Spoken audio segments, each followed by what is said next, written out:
Du coup, je remercie tous ceux qui sont présents aujourd'hui pour du coup cette seconde édition du broadcast Extia DevOps. On cherchera peut-être un nouveau nom, on verra. On ouvrira une boîte à idées si vous avez un meilleur nom. Donc aujourd'hui, on va vous parler d'un sujet plus précis que la dernière fois. La dernière fois, c'était un petit peu général. On était venu avec des retours d'expérience, des technos, ce genre de choses. Là, aujourd'hui, on est vraiment sur une thématique ciblée qui est la relation client et surtout le métier de, comment dire, j'allais dire de la supervision, mais non Du support, du support, voilà, le métier du support dans l'IT. Et du coup, aujourd'hui, ce qu'on a au menu, c'est trois sujets. Plutôt, donc aujourd'hui, c'est plutôt trois retours d'expérience. Le premier, c'est comment évoluer dans les métiers du support qui sera présenté par Dimitri. Le second, ça sera les relations clients présenté par Maxime. Et ensuite, je prendrai la main sur un dernier sujet sur comment augmenter la valeur du N1 et faire une communication interniveau efficace.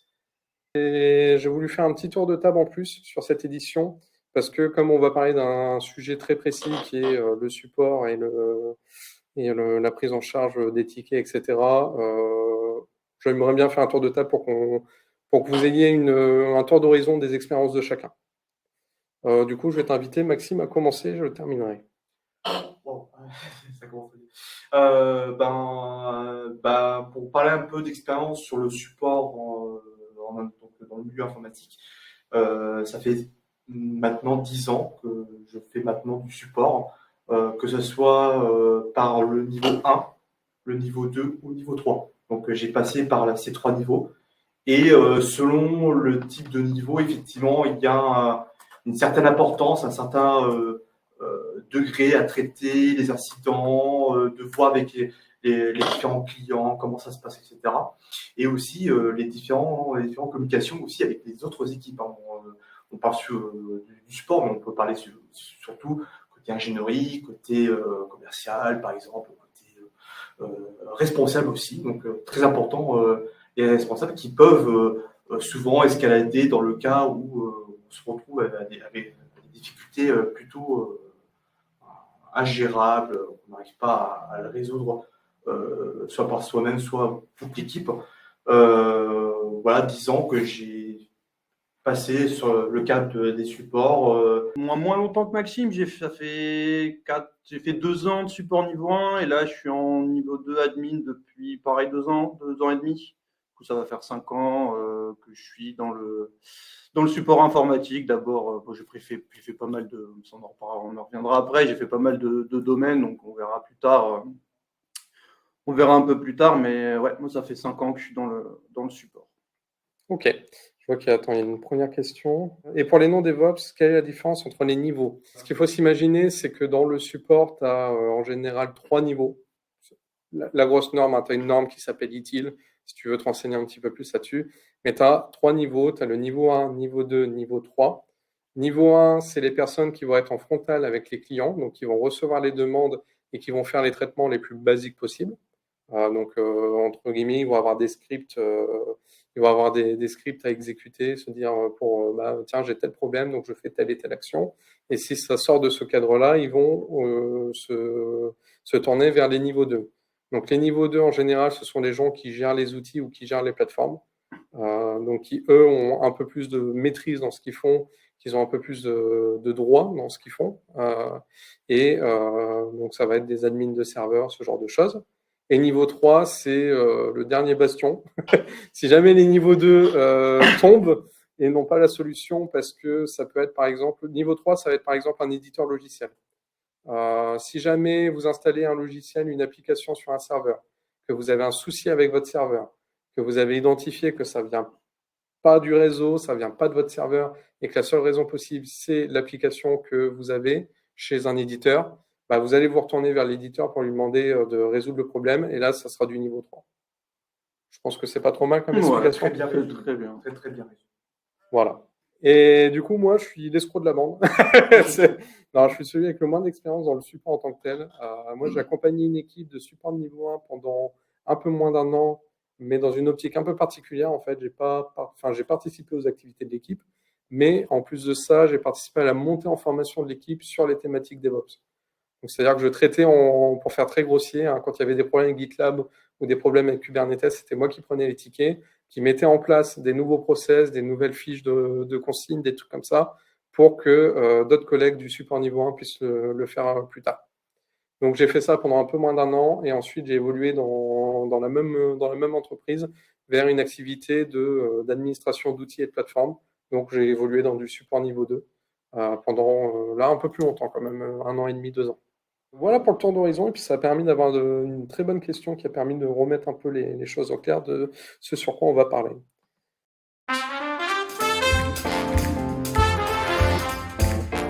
Comme j'ai marqué, on va commencer avec ma vie, mon histoire.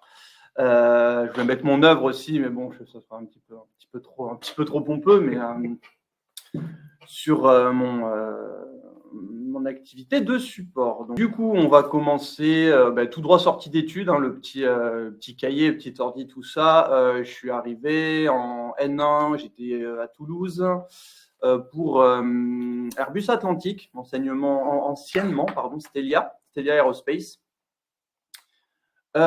C'était du niveau 1, tout ce qu'il y a de plus basique, comme a dit Rémi, hein, c'était de la supervision, de la remontée d'alerte, du traitement d'incidents et de demandes de service. Donc, du coup, nous, ce qu'on appelait demande de service, c'était tout ce qui était demande basique, création de compte AD, création de droits sur des boîtes aux lettres, alerte CPU, alerte, enfin plein de choses sur l'infrastructure et réseau de Airbus Atlantique. Donc ensuite, ce qui était très bien dans cette expérience, c'est qu'on avait la possibilité du coup d'avoir les niveaux 2 en fait à côté de nous. Avoir les niveaux 2 à côté de nous pour avoir une montée en compétences qui se faisait de manière vraiment, vraiment fluide.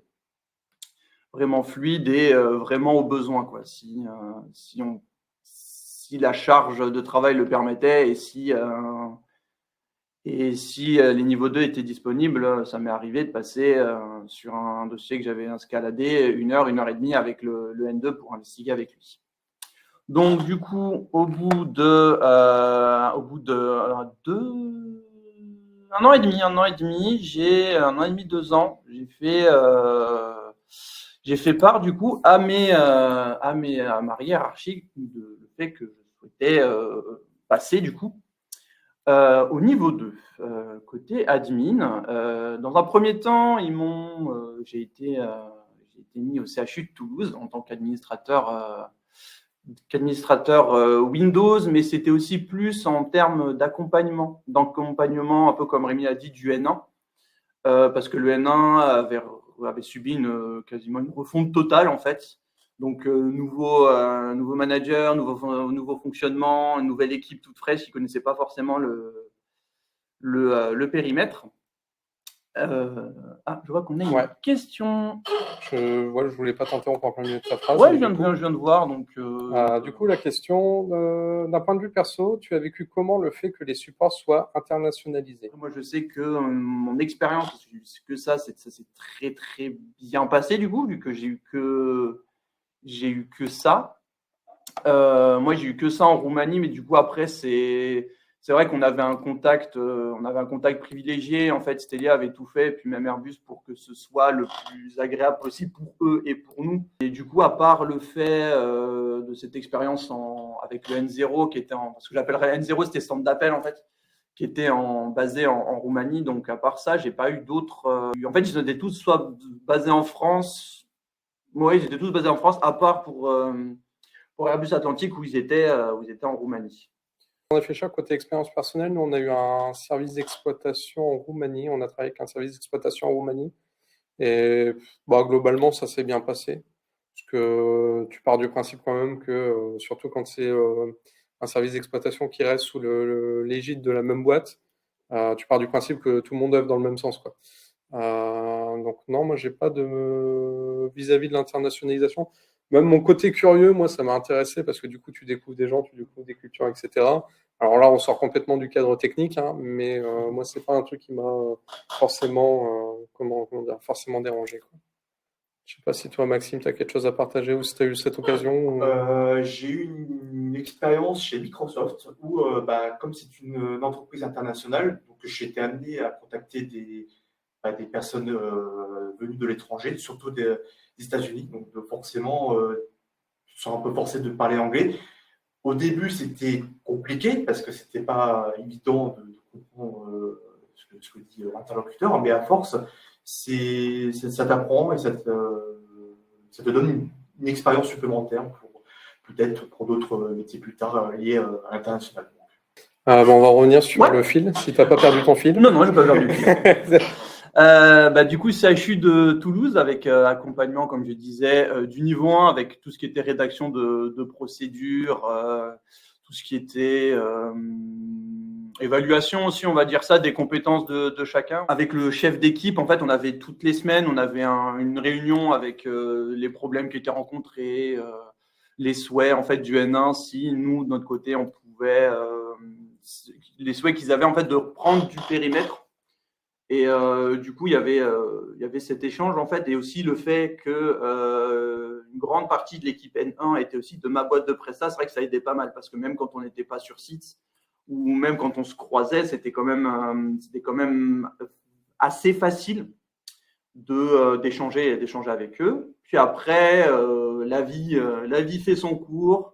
J'ai besoin de déménager à Rennes, Extia me repère, du coup, je dis oui, parce que j'avais besoin d'un travail très vite.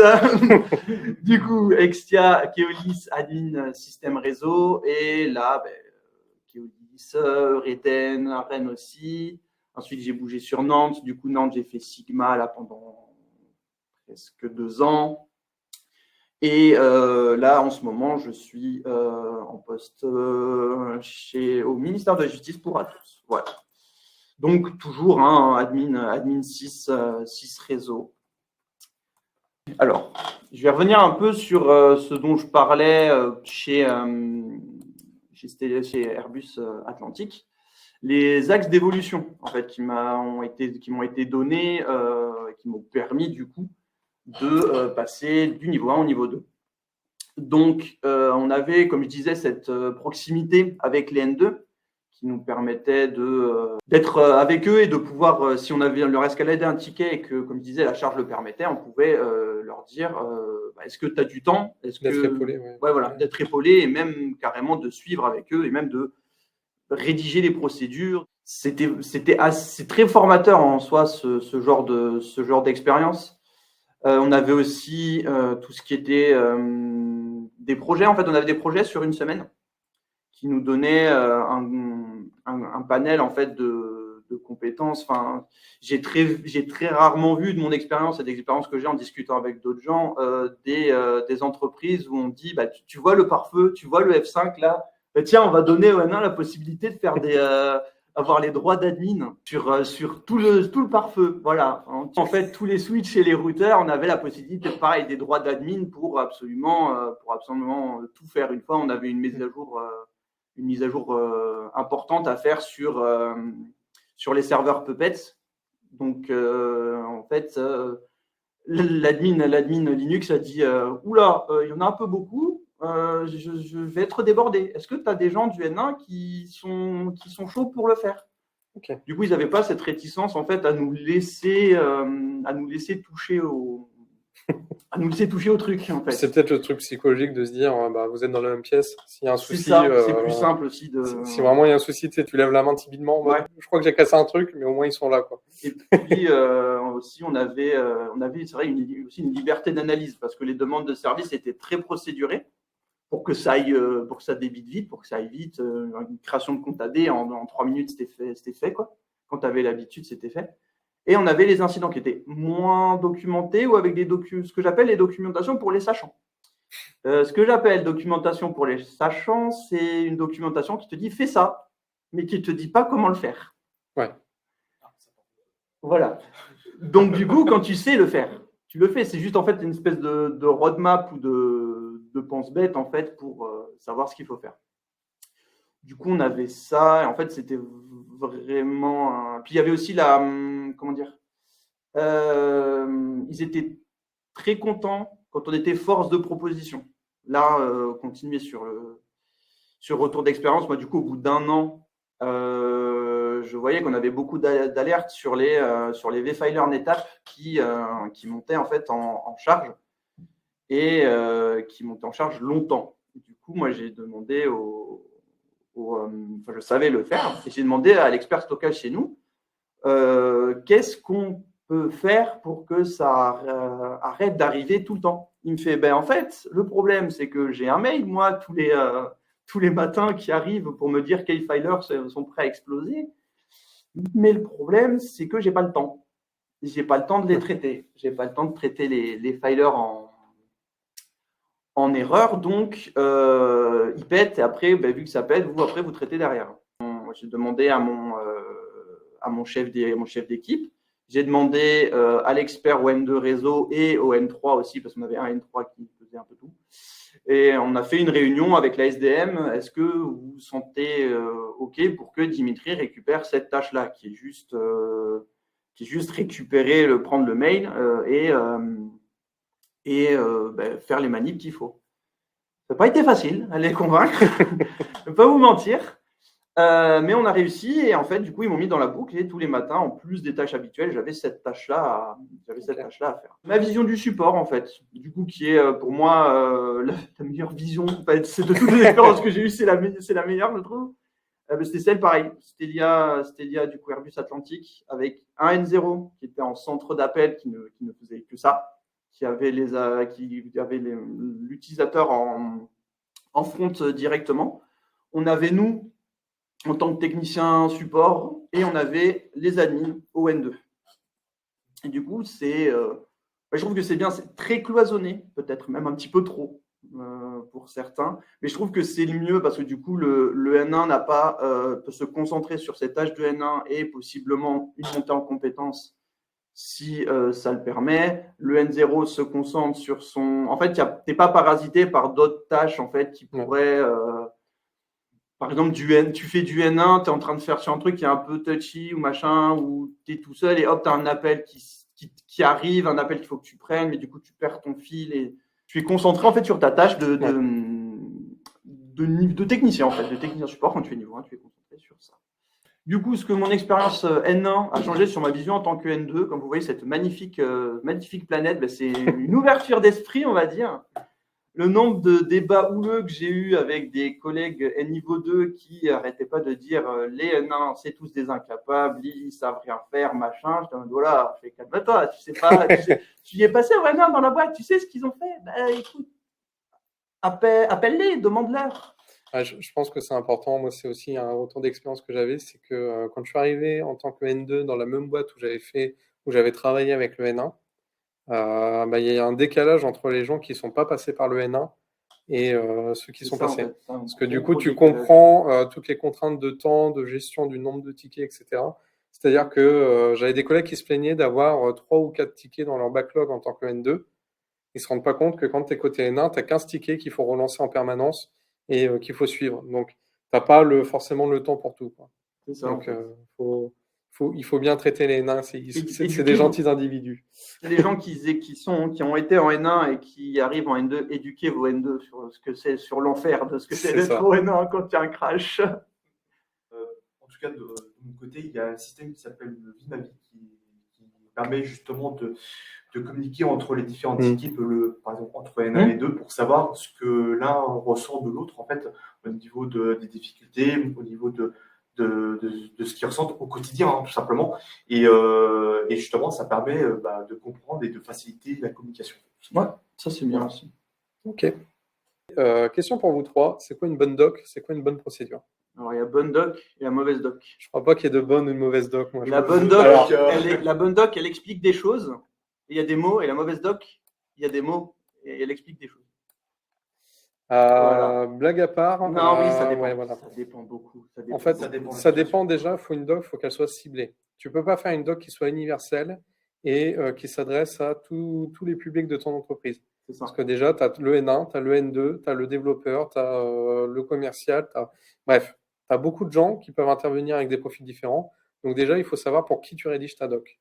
Si tu rédiges ta doc pour un futur collègue du N1 qui n'est pas encore arrivé, il faut que ce soit une doc step by step, avec avec aucune place pour l'interprétation. Des captures d'écran. Des captures d'écran. Alors moi, je suis pas trop fan des captures d'écran parce que les interfaces ont une fâcheuse tendance à se moderniser et ça bouge très vite.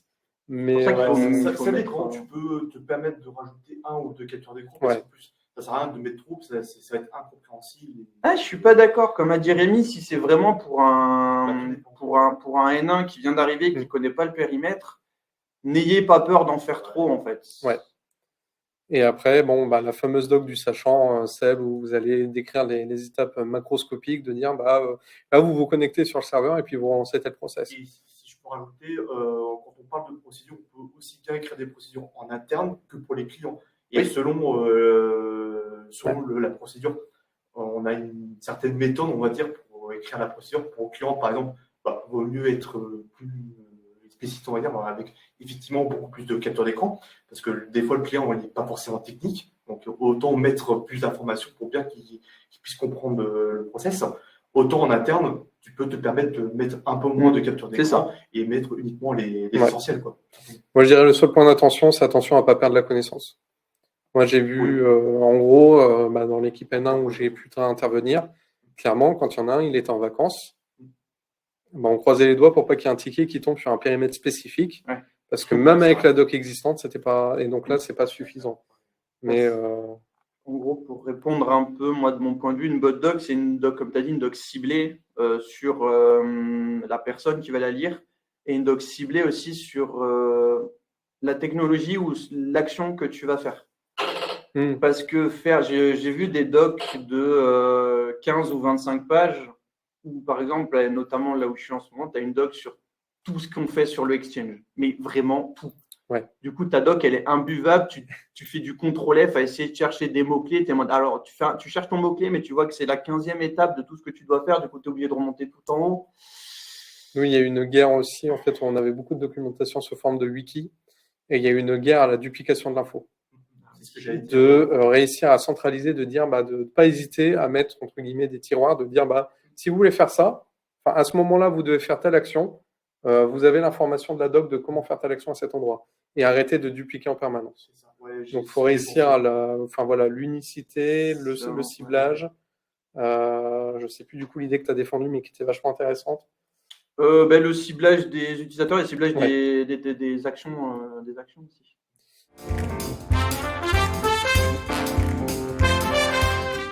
Alors, avant de détailler sur les relations clients, donc, sachez que c'est par rapport à mes expériences sur les relations clients, d'accord? Donc, si vous voulez donner un peu plus d'informations de votre côté, n'hésitez pas à le faire en tout temps. Donc, au niveau du sommaire, on va voir ce que c'est qu'une relation client, tout simplement la définition. Ensuite, la relation client dans les métiers du support. Et ensuite, à la fin, ce qu'on doit retenir de la relation client. Alors, donc, on a un employeur, société X, qui reçoit, qui met à disposition une offre d'emploi, un offre d'emploi de technicien support informatique. Et quelques jours après, il reçoit 2 CV. Donc, voici en détail l'offre d'emploi que met à disposition l'employeur. Donc, en gros, une offre classique. Donc, en gros, on met recherche d'un technicien support informatique, le lieu de la mission, les détails de la mission, les compétences techniques dont on a besoin pour cette mission. Ensuite, les avantages que propose le poste. Et ensuite, le profil. Et donc, du coup, il faut remarquer que dans le niveau du profil, il y a bien marqué d'avoir un bon esprit d'équipe et d'avoir une bonne relation clientèle et une capacité d'écoute. Et donc, X a reçu ce premier CV. Et il a remarqué, quand il a lu le premier CV, il s'aperçoit qu'il est plutôt technique. Il a quand même quelques bases au niveau de la bureautique, au niveau de la messagerie, un petit peu au niveau d'un système d'exploitation, des bases au niveau de la programmation, etc.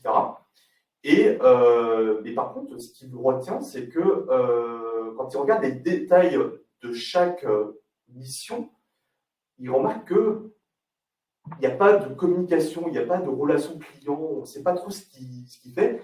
Certes, il a traité des incidents, géré, gérer certaines demandes, etc. Mais on ne voit pas, il n'a pas mis devant les relations clients, les communications, l'écoute, etc. Il n'a pas mis le point là-dessus.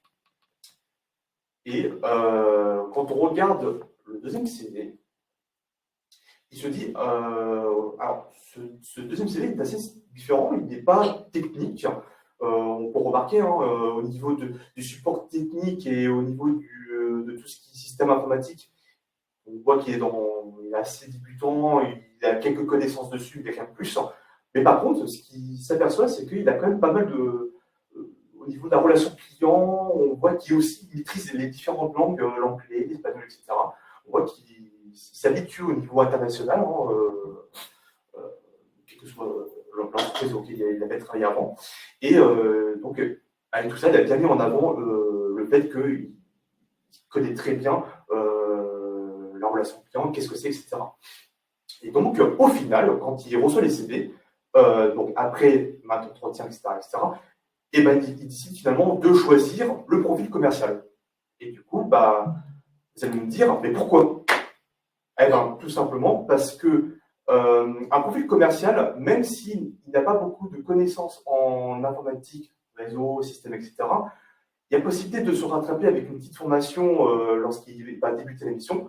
Ces petites formations vont durer à peu près en max une semaine, voire 2 semaines, suivant le sujet. Ouais, s'il y connaît vraiment rien, un petit peu plus. Tout dépend du sujet. Ouais. Mais en règle générale, c'est quelques jours, voire une semaine grand maximum. Et donc, tout ça, ça peut se rattraper. Chose différent par rapport à une relation client où ça ne prend pas une semaine. On peut pas prendre une semaine, je dialogue avec le client, ça se passe comme ça. Non. Ça prend des semaines, des mois, voire même une année. Oui, je ne rigole pas, une année pour construire et connaître la communication, savoir ce que c'est que de dialoguer avec un client en bon terme. Il y a même des gens qui n'y arrivent jamais.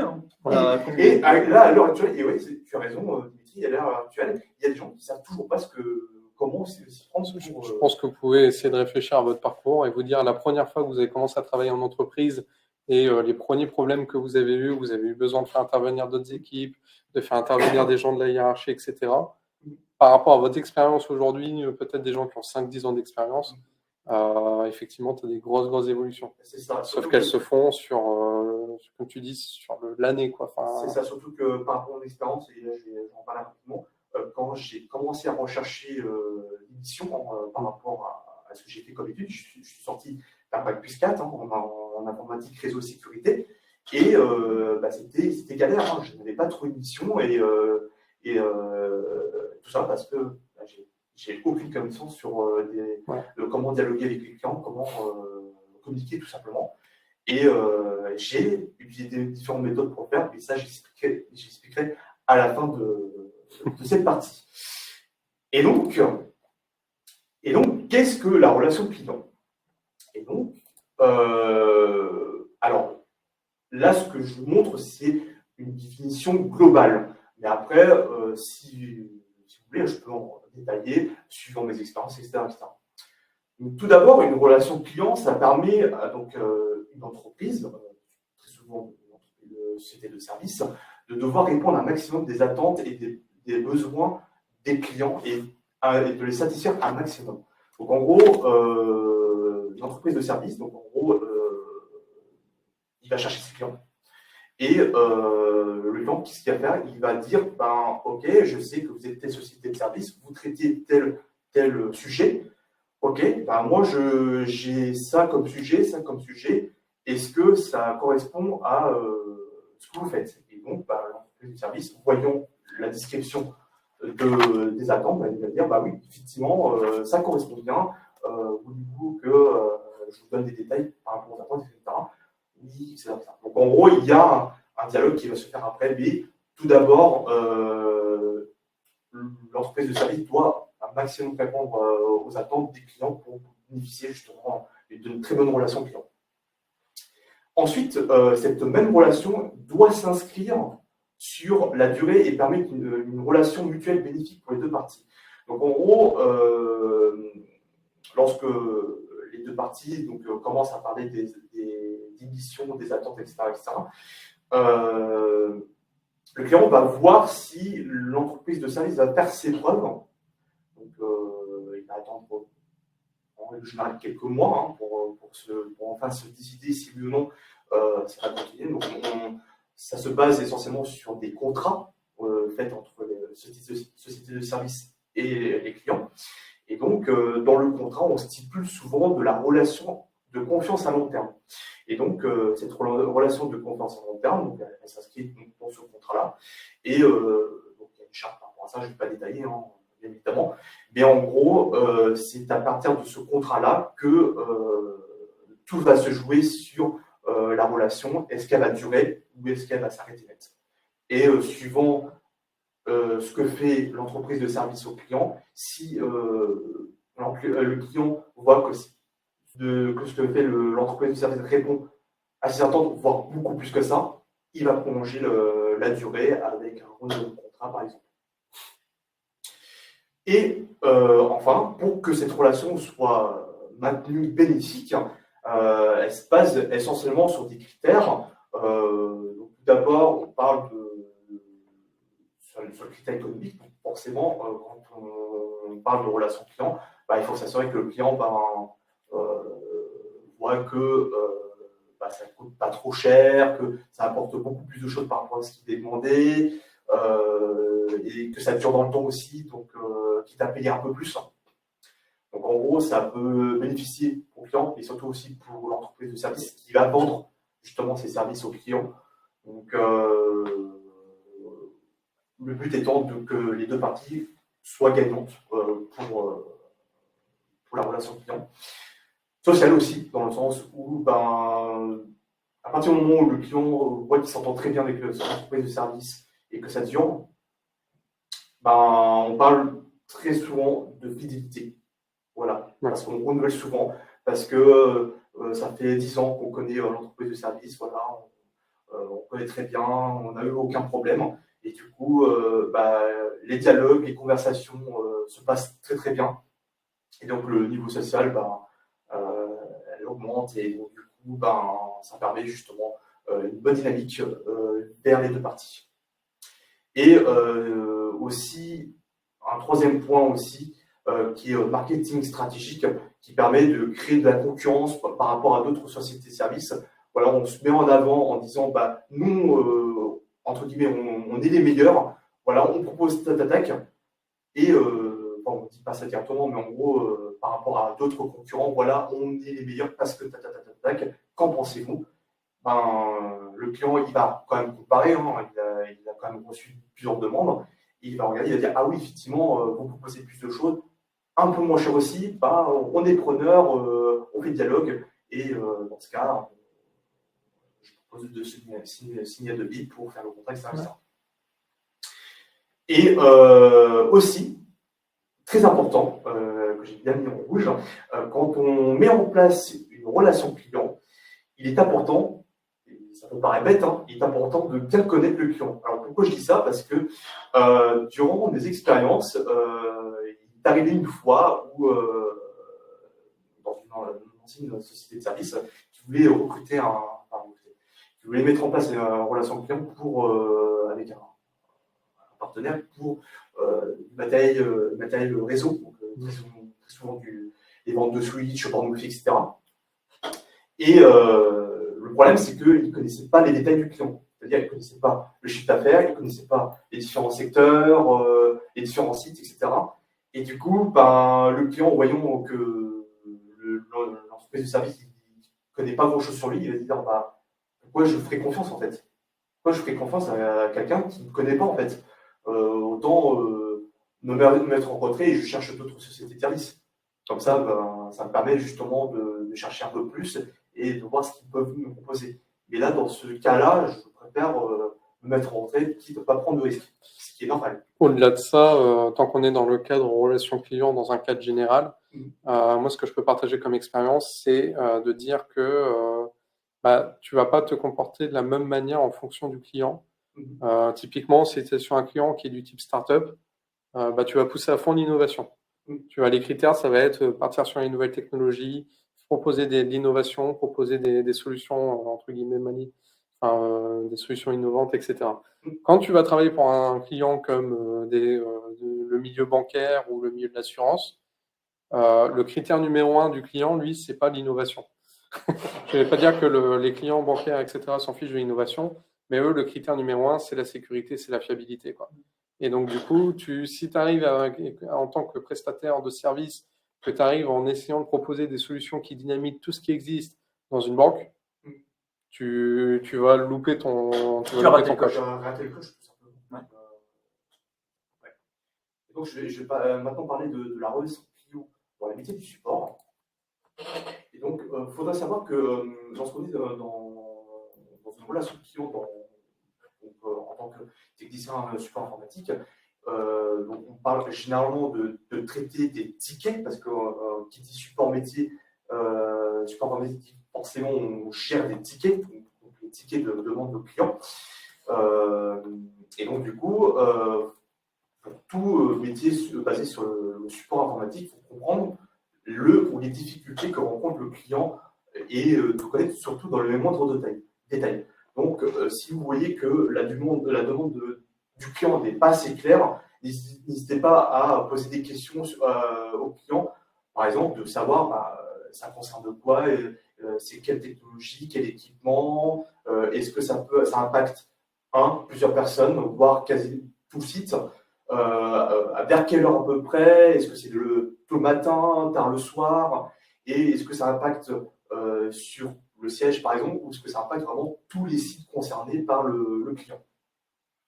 Et donc, en parlant de l'impact, il faut aussi définir l'impact. On peut aussi parler de SLA, donc en gros les différents degrés de l'impact. Et donc, en termes de degrés d'impact, je crois que... Vas-y, ça me va aller un peu mieux. Ok, c'est parfait.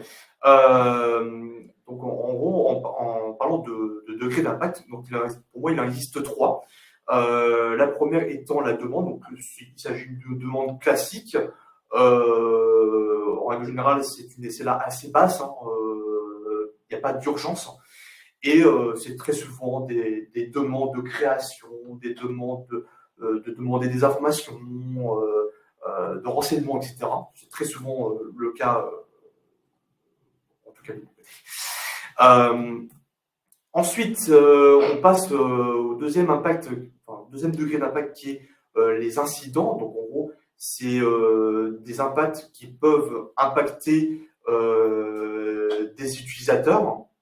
Donc, par exemple, des utilisateurs qui n'arrivent pas à accéder à des serveurs, ou bien il y a des PC qui n'ont plus de réseau, une imprimante qui est injoignable aussi. Voilà, c'est des différents exemples qui peuvent mettre en évidence un incident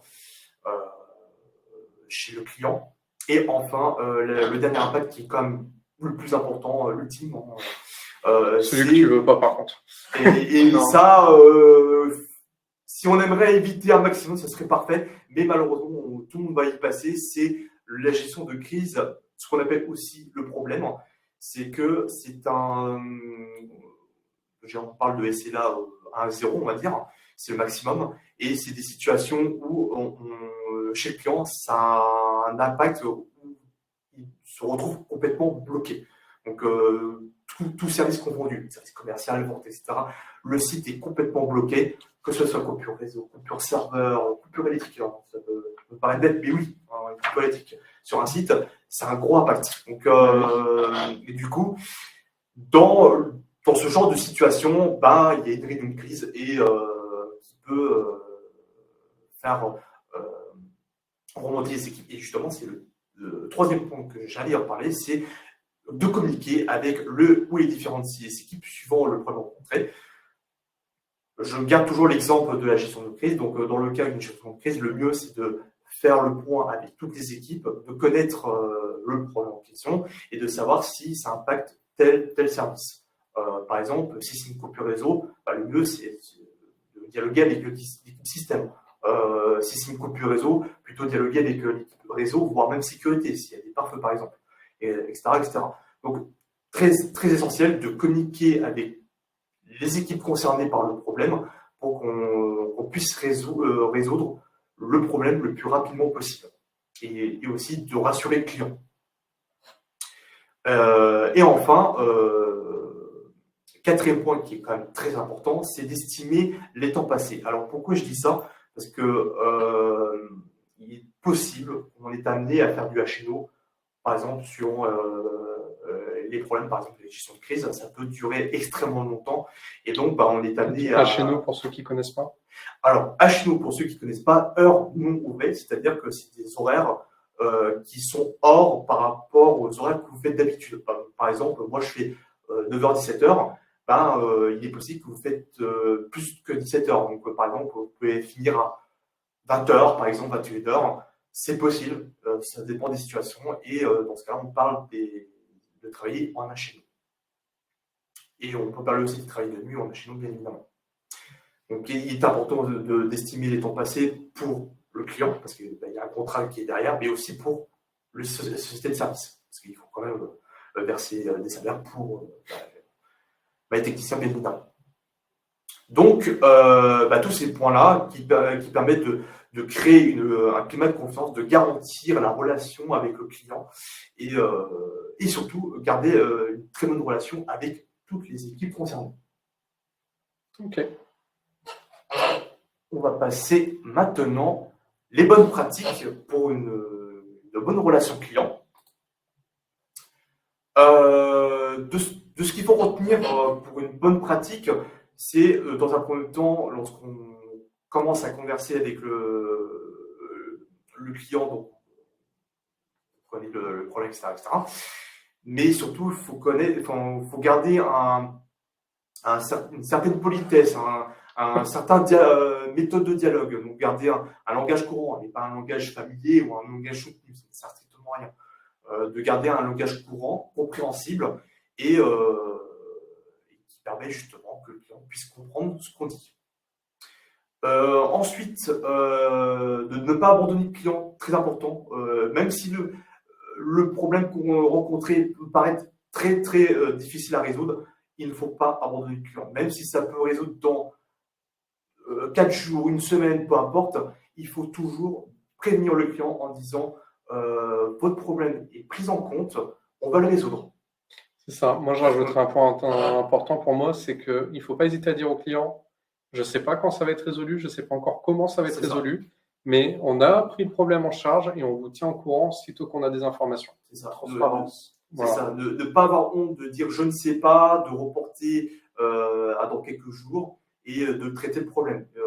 Tout simplement parce que le client, il sait très bien que c'est pas parfait, tout simplement, vous n'avez pas non plus toutes les connaissances de la Terre, donc il est compréhensible que lorsque vous dites ça, il va vous dire ok, je peux patienter, il n'y a pas de problème. Après, dans la limite du raisonnable, forcément. Dans la limite du raisonnable, bien évidemment. Si à chaque fois que le client te demande quelque chose, tu réponds je ne sais pas, je reviendrai vers vous dans les plus brefs délais.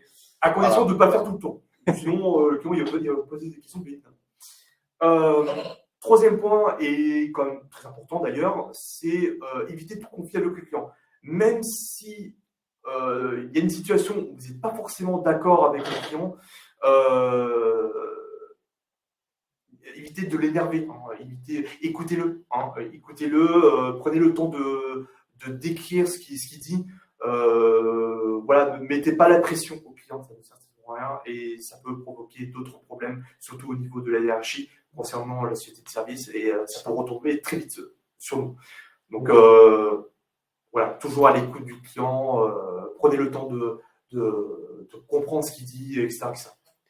Après, un point qu'on avait, excuse-moi, je t'interromps beaucoup sur cette partie, mais c'est parce que pour vous donner l'information, quand on a préparé un petit peu le sujet, on en a discuté en amont, etc. Et dans les idées intéressantes qui étaient ressorties, c'était de dire que faut pas éviter à tout prix tous les conflits tout le temps. C'est-à-dire que il y a des moments, il va falloir rediscuter avec le client de ce qu'il attend, de ce que vous pouvez fournir, etc. Mais que le jour où vous êtes en gestion de crise, c'est pas le moment pour résoudre des problèmes de communication. C'est-à-dire que c'est pas au moment où il y a une crise qu'il faut se dire bah ouais, mais faut passer par tel canal, etc. Là, il est trop tard. Mais du coup, faut pas hésiter à la fin d'une crise de faire une post-mortem, de dire bah qu'est-ce qui s'est bien passé, pas bien passé, qu'est-ce qu'on peut améliorer. Voilà. Tout à fait. C'est plus reporter le conflit. Enfin voilà, c'est de dire bah on accepte que il y a un incident, tout le monde est sous pression. C'est pas le moment de monter au créneau, au clash. On aura tout le temps de traiter ça plus tard quand on sera au calme. C'est aussi un des points que j'allais détailler un peu. Excuse-moi, j'étais coupé d'herbe sous le pied. Non, pas de souci, c'est très bien ce que tu as dit, c'est parfait. Et donc, du coup, pour les comme je viens de dire à l'instant, ouais, les clients ne sont pas forcément évidents à comprendre ce qu'ils veulent. Donc, du coup, les clients, ils sont pas uniques. Hein. Enfin, je veux dire, ils sont pas similaires. Hein. Chacun a ses particularités, a sa façon de s'exprimer, hein, tout simplement. Il y a des clients qui sont très compréhensifs, qui ne se prennent pas la tête, ils disent oui, ok, pas de souci. D'autres qui vont mettre un peu plus de pression. Voilà. Je dis ça parce que en termes d'expérience, hein, voilà, comme j'ai dit tout à l'heure, j'ai eu 10 ans d'expérience dans le support. Je peux vous dire que le nombre de clients que j'ai rencontrés dans toute ma vie, il y en a un sacré paquet, ils ont un sacré profil. Voilà. Donc du coup, malheureusement, faut s'adapter à chacun d'entre eux. C'est pas évident, je sais, mais faut essayer. Limite, demander à un collègue de savoir comment se comporter. Il faut pas hésiter. Voilà. Donc il faut quand même s'adapter à chacun d'entre eux. Aussi, des clients, lorsqu'on vous propose des solutions qui sont pourtant compréhensibles, des fois ça ne lui convient pas. Donc du coup, on ne convient pas parce que soit parce que c'est trop long, soit parce que c'est pas ce qu'il veut, il voulait la solution B au lieu de la solution A que vous voulez mettre en place. Dans ce cas-là, essayer de négocier, d'être force de proposition pour trouver d'autres alternatives de solutions pour que vous et le client puissent soient satisfaits des deux côtés et que les négociations se passent bien, en fait, tout simplement. Donc voilà, essayer de chercher d'autres solutions, essayer d'être curieux par rapport à cela et tout ça dans le but justement de satisfaire le plus possible le client sur les différentes solutions. Et enfin, en parlant de donner des solutions, il y a quand même des informations dans ces solutions. Attention à ne pas trop divulguer, parce que sinon ça peut se retourner contre nous, tout simplement. De donner un minimum d'informations, le strict minimum nécessaire pour le ou les solutions que vous voulez apporter. Donc, ne donnez pas tout. Par exemple, le login mot de passe, ça sert strictement à rien. Et en plus, ça peut créer des problèmes de confidentialité. Donc, voilà, donnez juste le minimum nécessaire. Si vous posez des questions sur certaines choses, vous pouvez y répondre. Mais si ça va un peu trop loin, vous pouvez lui dire tout simplement oui, mais c'est pas dans mon périmètre, par exemple, ou je ne préfère pas y répondre, tout simplement. Vous pouvez lui dire ça. Et donc, par rapport à tous ces points-là, c'est vrai que c'est pas évident de travailler sur la relation client, et c'est pour ça qu'il existe plusieurs tutos, plusieurs types par rapport à comment travailler sur le dialogue avec les clients, comment se comporter, etc. Et il existe des livres, des chaînes YouTube par rapport à ça, mais aussi, et ça c'est un très bon point d'ailleurs, c'est tout simplement de participer à des associations, par exemple le Resto du Cœur, la Croix-Rouge, etc., etc. Ça peut paraître bête, mais quand on met ça sur un CV, c'est un plus et ça permet d'être recruté plus facilement dans un métier support informatique. Non, c'est pas une blague. Non, je rigole, excuse-moi, je rigole parce que je me dis travailler pour la Croix-Rouge, c'est un plus. Ouais. Oui, pardon. Bref, voilà. Continuons. Mais tout ça pour dire que c'est un point sur un CV qui, mine de rien, ne passe pas inaperçu pour un employeur et ça peut donner un plus pour se faire recruter. Tout simplement. Dans les choses intéressantes que j'ai vu passer dans le chat, il y en a qui partagent cet avis de dire on résout les problèmes de communication ou on résout la crise, mais on ne fait pas les deux en même temps. Et il y a la question de dire, alors ça n'a pas été posé sous forme de question, mais il y a des clients qui refusent de s'entendre dire non. qui ne veulent pas. Enfin voilà, on ne peut pas leur dire on n'a pas la solution, etc. Est-ce que ça t'est déjà arrivé? Est-ce que tu aurais des conseils? Alors, il m'arrive effectivement des situations où on ne trouve pas de solution. Et qu'on a beau chercher des jours et des jours, on ne trouve pas la solution. Le mieux, c'est de trouver des alternatives, de trouver par rapport de mettre en place d'autres technologies, d'autres systèmes par rapport à ses besoins, etc. Et effectivement, comme je disais, il y a des situations où on ne trouve pas de solution, on ne trouve pas tout simplement parce qu'on n'a pas de connaissances, parce que on ne maîtrise pas le sujet, parce que tout simplement, ce n'est pas possible de mettre en place la solution, tout simplement parce que il n'y a pas de protocole, il n'y a pas de technologie qui peut répondre aux demandes de clients. Ça peut arriver, et c'est pour ça que j'en ai parlé justement de force de proposition. C'est pour ça que vaut mieux proposer des alternatives pour répondre à un maximum aux besoins du client. Dialoguer avec le client, de ne pas laisser tout seul, sans solution, etc. Ça peut surtout surtout aussi ne pas hésiter, moi ça c'est un retour que j'ai eu, à argumenter avec votre client, toujours dans la cordialité et la bonne humeur, tout ça, avec toute bienveillance. Voilà. Mais le client, si vous argumentez bien, notamment sur une remarque qu'il y avait des clients qui ne veulent pas entendre le nom. Ouais. Mais il faut quand même préciser que, comme tu l'as dit dans ta présentation, Maxime, souvent le client il n'est pas forcément technique.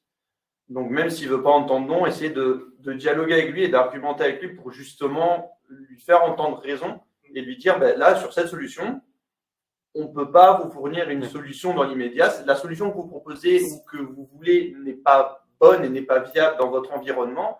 Du coup, comme tu as dit, Maxime, on va trouver un autre moyen de notre approche. Quitte à passer un peu de temps, par exemple, pour rechercher, par exemple, au niveau du budget, au niveau de certaines technologies, etc. Oui, il y a autant donner toutes les informations au client en disant je peux vous proposer ça peut vous coûter moins cher, c'est une solution facile à mettre en place. Qu'est-ce que vous en pensez?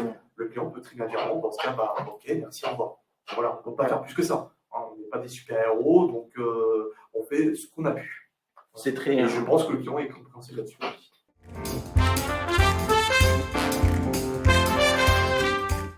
Alors, il y a un petit décalage entre la slide de transition et le titre, parce que au fur et à mesure que j'ai rédigé mes idées, etc., j'ai un peu fait évoluer la chose. Mais du coup, le sujet, ça va être plutôt sur augmenter la valeur du support N1 et comment gérer, et autour de ce sujet-là, la communication entre les niveaux. Pour commencer, on va remettre un peu de contexte. On va cadrer un petit peu la discussion autour d'un retour d'expérience que j'avais fait sur un meet-up accompagné de Lévin à ce temps-là, il y a quelques mois. Si vous voulez le voir, vous pouvez le retrouver sur YouTube. C'était le meet-up sur les pratiques du support dans un environnement DevOps. On a eu cette problématique-là qui est arrivée, c'est qu'on a eu une explosion du nombre de tickets. Donc, entre les années, si je ne dis pas de bêtises, c'est 2019 et 2020, on a eu une charge de plus 30% de tickets qui sont arrivés au niveau du N1. Donc, deux solutions qui s'offrent à nous, c'est de dire, on recrute, plus 30% de tickets, plus 30% d'effectifs, sauf qu'une équipe qui fait plus 30% des effectifs, c'est assez exceptionnel en général. Sans compter que 30% d'effectifs en plus, c'est de la formation, c'est de l'accompagnement, c'est beaucoup d'investissement quand même de temps et d'argent avant que ces personnes-là soient opérationnelles. Et la charge de 30%, elle est arrivée un peu de manière miraculeuse. C'était pas une solution qui était envisagée. Deuxième solution possible, c'est on se débrouille pour réussir à être plus efficace et pour regarder qu'est-ce qui se passe pas bien du côté de notre support et qu'est-ce qu'on peut améliorer pour réussir à encaisser ces 30% en plus sans mettre tout le monde en burn-out avant la fin de l'année, quoi. Du coup, une des solutions, donc ça pour l'instant je fais un peu un rappel du meet-up toujours, une des solutions qu'on avait trouvées dans cette équipe-là, c'était de travailler sur la documentation, on y revient toujours, mais en gros là on a fait une analyse des tickets sur ces années-là pour savoir quels sont les types de capitalisation autour de ces tickets-là. Donc qu'est-ce qu'on entend par capitalisation? C'est-à-dire que quand on trouve une réponse au ticket, une méthodologie. Est-ce qu'on a stocké cette réponse? Est-ce qu'on a extrait cette réponse pour la stocker quelque part et que ce soit réutilisable pour les prochaines demandes? Donc, quand on a commencé à faire cette analyse, on s'est rendu compte qu'on était dans le cas de gauche, c'est-à-dire qu'on avait la moitié, la partie rose, des tickets qu'on avait considérés comme non capitalisables.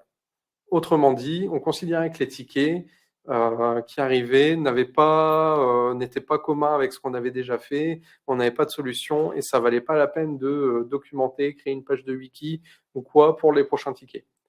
Et on avait mis en avant un des outils qui était l'outil à la mode à ce moment-là, c'était la création d'un chatbot. On avait beaucoup misé sur le chatbot en insufflant plein de questions, plein de mots-clés, etc., pour que les clients puissent facilement retrouver des bouts de doc, etc., liés à leurs problématiques. Donc, on s'est dit, la moitié, est-ce que c'est réellement le cas? Je pense que c'était plutôt par manque de temps ou par manque, entre guillemets, d'ambition. On n'avait pas besoin d'avoir une capitalisation aussi forte, donc on ne le faisait pas.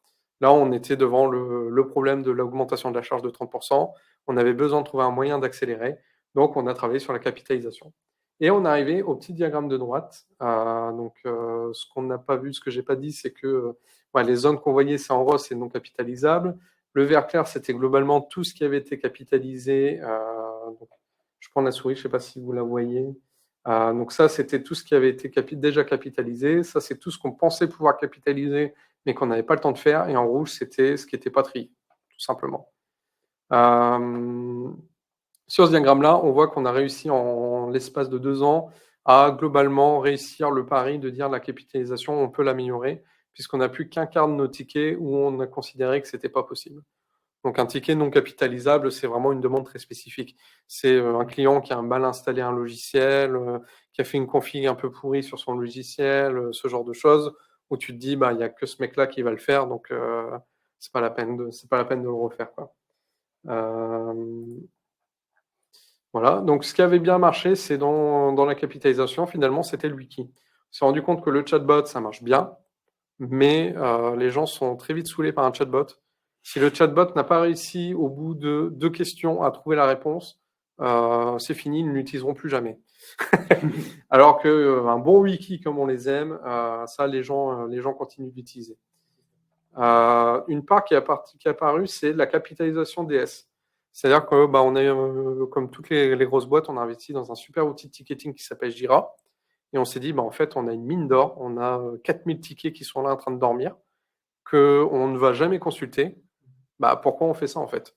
Et du coup, on s'est mis à travailler sur les tickets, sur le référencement des tickets, rajouter des tags, rajouter les trier en fonction des technologies, des équipes qui demandent, des trucs comme ça, pour dire c'est une source de connaissances comme les autres dans lesquelles on peut venir chercher les réponses quand on a besoin de retrouver quelque chose. Et donc, on a une partie qui s'est développée, qui est la capitalisation via des demandes de support. Donc ça a très bien marché. Globalement, ça a permis d'encaisser cette charge sans avoir besoin de recruter dans l'équipe. Et ça a permis de réduire la pression auprès des équipes. Du coup, normalement, bref, on cette slide-là. Deuxième piste qui avait été envisagée par le N1 et qui est en cours de développement. Donc là, j'ai pas plus d'informations que ça parce que je suis parti avant que ça se démocratise. Mais on s'est rendu compte qu'il y avait un certain nombre de demandes de support qu'on avait catégorisées comme passe-plat. Qu'est-ce qu'un passe-plat? C'est le client te demande quelque chose, tu dis tiens, voilà le N2 la demande. Ou en gros, en tant que N1, on n'a aucune valeur ajoutée sur la demande, on ne peut pas faire d'action, on ne peut pas récolter plus d'infos, etc. Donc ça n'a finalement aucun intérêt d'arriver directement chez le N1, hormis celle de faire le filtre et d'éviter que les clients s'adressent à vos autres niveaux de support directement. Ce qu'on veut à tout prix éviter dans un modèle de support. Donc, il y a eu des travaux autour de l'automatisation, rajouter des mots-clés, de la détection de mots-clés, pour dire, tiens, on a toujours ce mot-clé-là pour cette demande-là, où ça part toujours vers la même équipe, et on commence à automatiser ça. Donc ça, c'était un petit peu les conclusions qu'on avait eues sur le Meetup. Et et moi, je me suis fait une remarque quand j'ai commencé à retraiter le sujet, pour me remettre dans le sujet pour venir vous faire cette présentation, c'est que le N1, il n'est pas responsable de tous les tickets finalement. Là, c'était la répartition en fonction des différents niveaux de support. En gros, on avait plusieurs N2 en fonction des technologies, des environnements, etc. Mais ce qu'il faut retenir de cette slide-là, c'est que les N1, ils sont responsables de la résolution de 50% des tickets. Donc c'est très bien, ils ont fait des gros travaux sur la documentation, le wiki, etc. pour leurs tickets à eux, mais il reste 50% des tickets sur lesquels on n'a fait aucun travail finalement. Enfin, aucun travail. Et du coup, pour améliorer tout ça, continuer à améliorer l'efficacité du N1, de lui ce qu'il reçoit, etc., et l'efficacité du support au sens large, il y a une solution très simple, c'est commencer à impliquer les N2 dans toute cette réflexion. Parce que il y a quand même une tendance que j'ai senti se dégager chez mes différents clients, c'est que le N2, globalement, il aime bien tout faire sauf traiter des tickets. C'est-à-dire que quand tu es arrivé dans un stade de N2, tu travailles sur le développement de ta plateforme, sur l'introduction de nouvelles fonctionnalités dans tes applications, sur tout un tas de choses comme ça. Mais la partie support et réception des tickets, c'est pas ce qui t'intéresse le plus. C'est plutôt une corvée qui, en général, il y a une personne qui est mise au ticketing tous les jours et c'est son jour de corvée. Du coup, moi je me suis dit, en tout cas, on a été dans une équipe où on en avait marre de traiter des tickets en veux-tu en voilà, et on s'est dit, comment on fait pour traiter moins de tickets? La première phase, c'est de faire exactement le même travail que le N1. Donc c'est peut-être pour ça que c'est intéressant aussi d'aller discuter avec vos N1, parce que eux, ils ont l'habitude d'avoir 15 000 tickets. Ils ont l'habitude d'avoir 10 fois plus de tickets que vous. Donc ils ont peut-être aussi des bonnes idées. Mais du coup, nous, ce qu'on a ressorti, c'est toute la classification des tickets. Est-ce que c'est capitalisé wiki, etc. C'est super ça. Nous, on le veut aussi. Donc, on a commencé à rajouter ça sur nos demandes, à faire une classification à nous, qui était de dire la classification que N1 avait fait, est-ce que c'est capitalisable ou pas? Et nous, on s'est remis dans l'idée de faire un second tri, c'est est-ce que en tant que N2, j'aurais vraiment dû recevoir ce ticket-là? Et les réponses, ça pouvait être oui, il n'y a que moi qui peux traiter ce ticket-là. La réponse pouvait être oui, je l'ai reçu, c'est normal que c'est moi qui l'ai traité, mais j'aurais pu m'arranger pour que le N1 soit autonome sur la question. Et non, le N1 n'aurait jamais dû nous envoyer ce ticket-là, ils auraient dû le traiter eux-mêmes. Donc, j'ai plus les chiffres et les statistiques exactes, mais en fait, on s'est rendu compte que la majorité des tickets rentraient sur les 2 premières catégories. Donc, soit on pouvait les traiter et on était les seuls à pouvoir les traiter, soit on pouvait les traiter, mais finalement, on pouvait s'arranger avec le N1 pour travailler ensemble et éviter que le ticket se traîne d'équipe en équipe pour le client à l'avenir, quoi. Et tout ça, c'est une phase d'analyse. C'est un travail d'analyse à faire. Ça prend du temps, ça prend de l'investissement, mais c'est super rentable sur le long terme. Et surtout, c'est indispensable si vous voulez améliorer les choses. Parce que les analyses au doigt mouillé de dire je pense qu'on a reçu beaucoup de tickets et c'est chiant, il faudrait que l'ENA fasse plus de choses, c'est pas un avis constructif.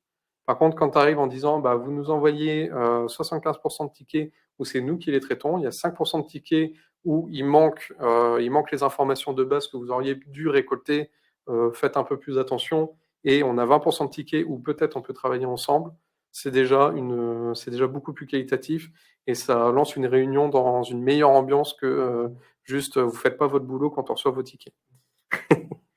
Donc c'est la deuxième étape, c'est on fait une table ronde tous ensemble et on partage ces informations. Donc là vous allez vous rendre compte de la différence de point de vue entre le N1 et le N2.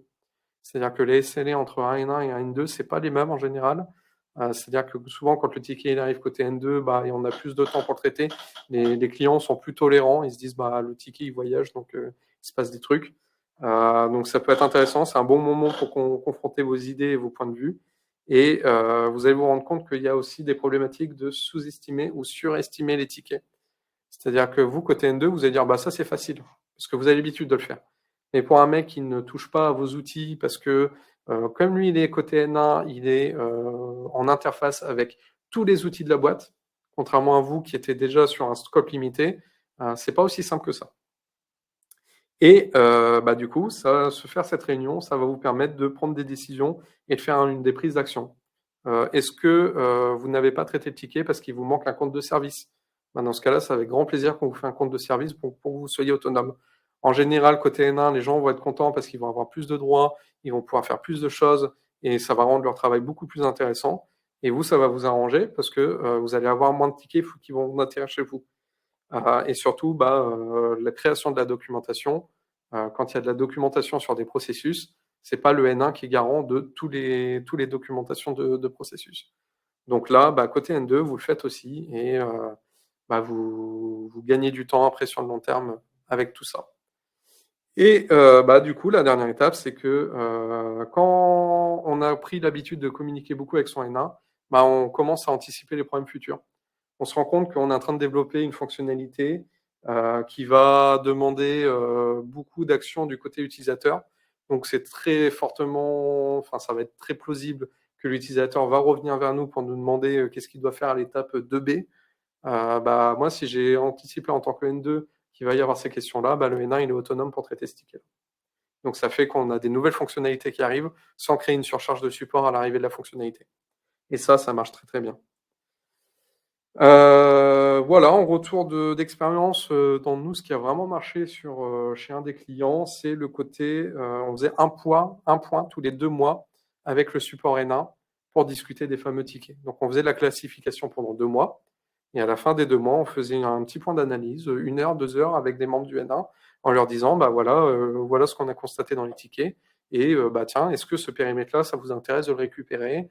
Est-ce que ça, il vous faudrait pas un peu plus de doc? Est-ce que voilà, ce genre de choses. Et du coup, en retour d'expérience, classification des tickets, c'est de la base. C'est de là que tout part.